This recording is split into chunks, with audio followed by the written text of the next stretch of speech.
As the bells of Yusti Monastery tolled softly in the fading twilight, Charles V, the once mighty emperor of the Holy Roman Empire, sat alone in his modest study. The man who had ruled over an empire where the sun never set now gazed at a simple clock on his desk, ticked loudly, counting down the seconds of a life that had shaped the course of history. But this was no ordinary evening.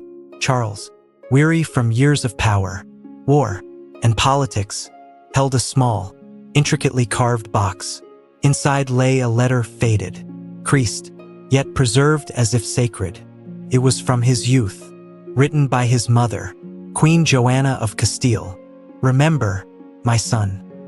It read, "Power is fleeting, but faith is eternal."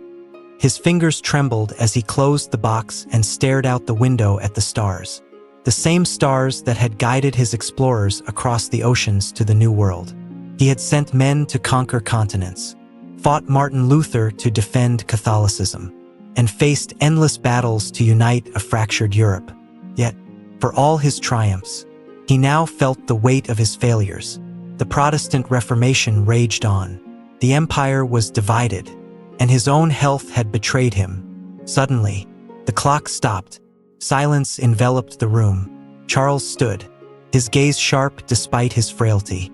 "Perhaps my time is up," he murmured. But then, he smiled not out of fear, but out of resolve.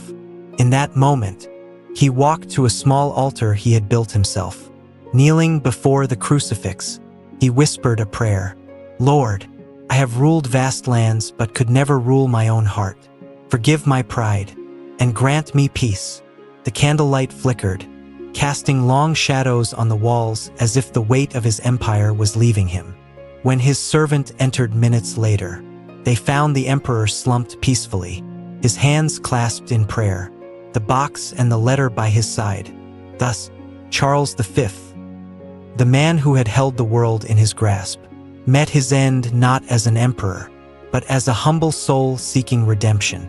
His final act was a reminder that even the mightiest rulers must bow before eternity.